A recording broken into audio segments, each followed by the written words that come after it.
आजकल कई लोग ऐसे हैं जो कि अपने आप को बर्बाद करने में लगे हुए हैं, क्योंकि कुछ लोग दान करते वक्त ऐसी चीजों का दान कर देते हैं कि जिनका दान नहीं करना चाहिए। और श्री कृष्ण भगवान जी कहते हैं, जो भी व्यक्ति इन 7 चीजों को दूसरों को देते हैं तो वह व्यक्ति अपने आप को बर्बाद कर रहा है, अपना भाग्य खराब कर रहा है।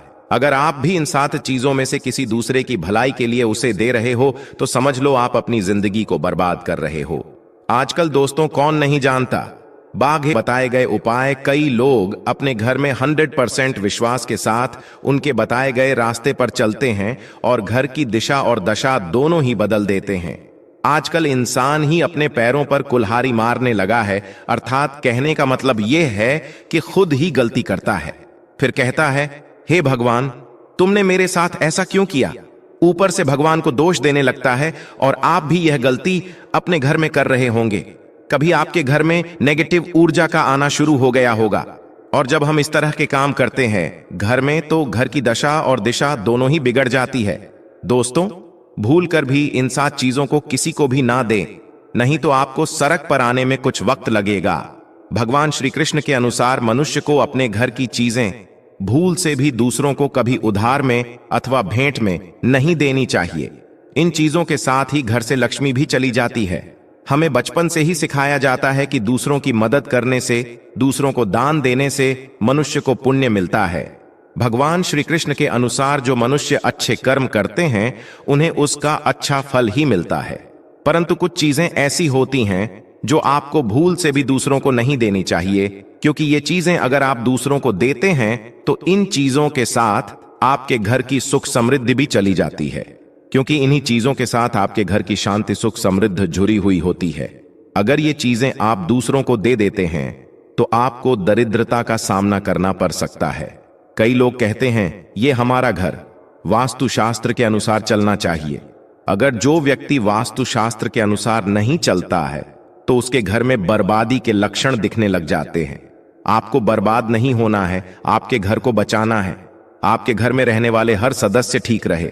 रसोई घर में ये गलती मत करना कभी। और ईश्वर कहते हैं कि जो भी व्यक्ति अच्छे तरीके से पूजा पाठ करता है उसे मैं स्वीकार करता हूं, उसकी हर मनोकामना को मैं पूरा करता हूं। वीडियो में आगे बढ़ने से पहले अभी ही वीडियो को लाइक कर और नीचे कमेंट बॉक्स में लिख दो सच्चे दिल से जय महालक्ष्मी। दोस्तों विष्णु पुराण में इन चीजों का उल्लेख किया गया है। इन चीजों का संबंध मां लक्ष्मी से माना जाता है और हम सभी जानते हैं कि मां लक्ष्मी का हमारे जीवन में कितना अधिक महत्व है।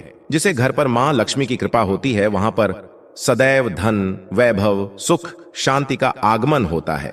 अगर महालक्ष्मी किसी कारणवश रुष्ट हो जाती है तो घर से सुख, संपत्ति और वैभव भी नष्ट हो जाता है। इसलिए आप यह ध्यान में रखें कि अपने घर में मौजूद ऐसी चीज है जिनका संबंध मां लक्ष्मी से है। दूसरों को कभी उधार ना दें। जो भी व्यक्ति आज इन 7 चीजों को अच्छी तरीके से जान लेगा तो वह व्यक्ति किसी को भी नहीं देगा और उसके घर में सुख शांति रहेगी। आज दोस्तों कुछ भी हो जाए, आप इन 7 चीजों के बारे में जानकर ही जाना है। व्यक्ति चाहता है कि उसके जीवन में सुख शांति बनी रहे और घर पर धन का अभाव न रहे, लेकिन केवल मेहनत करने से व्यक्ति की यह चाहत पूरी नहीं होती है। कई बार ऐसा होता है, आमदनी अच्छी होने और खूब मेहनत करने पर भी घर पर धन का अभाव बना रहता है। इसका कारण है जाने अनजाने में हुई गलतियां। शास्त्रों में ऐसी कई नीतियों के बारे में बताया गया है जिसका पालन करने पर जीवन की कई समस्याएं दूर हो जाती हैं। दोस्तों इतना ही नहीं, इन नीतियों का अनुसरण करने पर घर परिवार में सदैव खुशहाली बनी रहती है और मां लक्ष्मी की कृपा से कभी पैसों की कमी नहीं रहती है। गरुड़ पुराण, जो कि हिंदू धर्म का महत्वपूर्ण ग्रंथ माना जाता है, इसमें ऐसी कई बातों का उल्लेख मिलता है जो कि गरीबी और दरिद्रता का कारण बनती है। अगर आप इन कामों को करते हैं तो आज ही इसे छोड़ दें, वरना कई तरह की परेशानियां झेलनी पड़ सकती है। अब यहां पर कुछ दोस्त ऐसे भी होंगे जो हमारी बातों को हल्के में लेंगे, क्योंकि उन्हें वास्तुशास्त्र का ज्ञान नहीं है। इस पर एक कहावत भी प्रचलित है कि बंदर क्या जाने अदरक का स्वाद। अर्थ ये है, कोई भी व्यक्ति वास्तुशास्त्र के बारे में नहीं जानता है तो फिर इन उपायों में या वीडियो देखने व विश्वास ही नहीं करता है। आपके पास अभी जितने भी काम हैं उनको साइड में रख दीजिए। ध्यानपूर्वक जो आपको बताया जा रहा है उसे देखिए और सुनिए। ये सबसे पहली चीज है पत्नी के गहने। दोस्त, स्त्रियों के आभूषणों को मां लक्ष्मी का प्रतीक माना जाता है। सुंदर आभूषणों से सुशोभित स्त्री मां लक्ष्मी के प्रतिबिंब की तरह दिखाई देती है।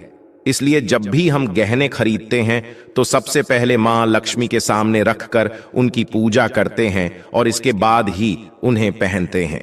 घर की स्त्रियों को घर की लक्ष्मी माना जाता है। उनके गले में आभूषणों का होना सुख समृद्धि को दर्शाता है।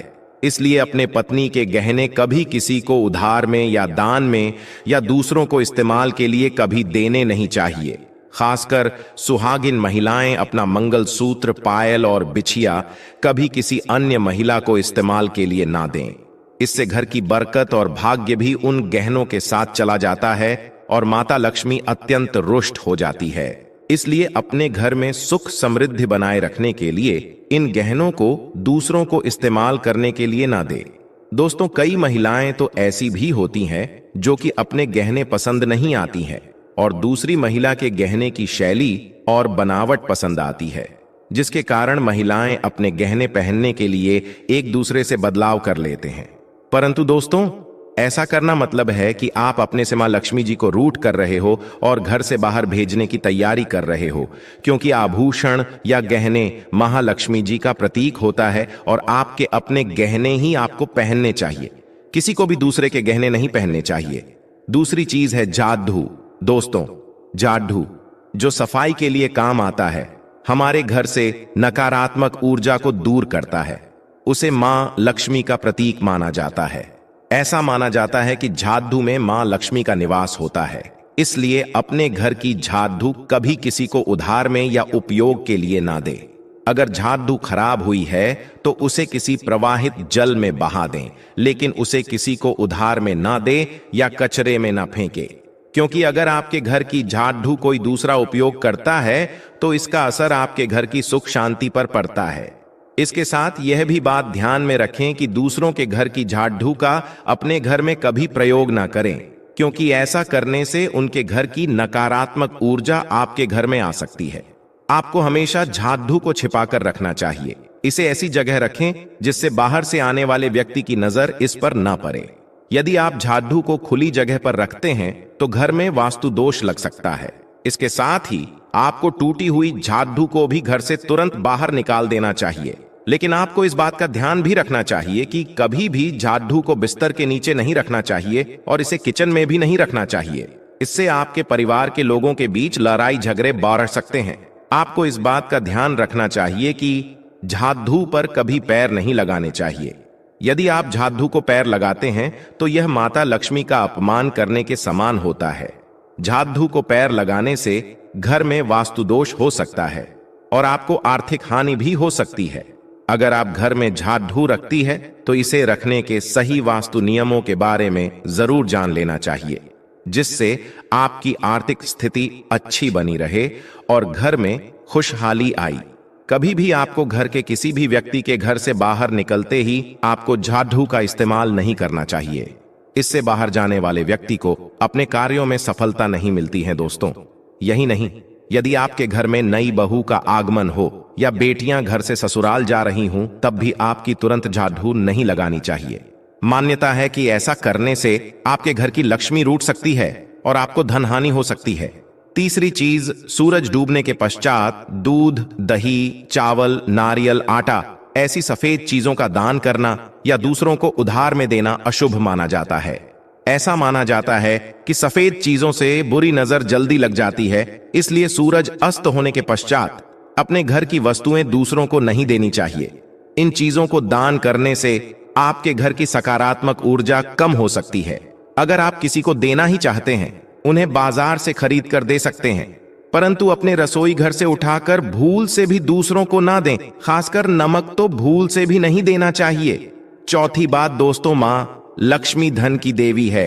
मां लक्ष्मी हमारे घर में सदा विराजमान रहे हैं। ऐसा हमें सदा ही प्रयास करना चाहिए, जिससे घर पर महालक्ष्मी की कृपा होती है, वहां पर धन की वृद्धि अवश्य होती है। इसलिए अगर आपने अपनी पत्नी के पास कोई धन रखा हुआ है तो वह पैसा किसी को उधार में नहीं देना चाहिए। अगर आप किसी को अपनी पत्नी के पास रखा हुआ धन उधार में देते हैं तो आपके घर से लक्ष्मी चली जाती है और भविष्य में आपको पैसे की तंगी का सामना करना पड़ सकता है। खासकर त्योहार एकादशी के दिन अपनी तिजोरी में रखा हुआ धन दूसरों को कभी ना दे दोस्तों। पांचवी बात, महालक्ष्मी वैभव प्रदान करने वाली, सौभाग्य देने वाली ममता की मूरत है, साथ ही वह अन्नपूर्णा भी है। इसलिए हम अन्न ग्रहण करने से पहले मां अन्नपूर्णा को धन्यवाद अवश्य करते हैं। रसोई घर की शुद्धता और संपन्नता उतनी ही आवश्यक है जितनी धन की पांचवी वस्तु है रसोई घर का चकला, बेलन और तवा। जी हां, आपने रसोई घर का चकला, बेलन और तवा दूसरों को कभी इस्तेमाल के लिए या उधार में नहीं देना चाहिए। ये चीजें दूसरों को देने से आपका भाग्य भी उन्हीं के साथ चला जाता है।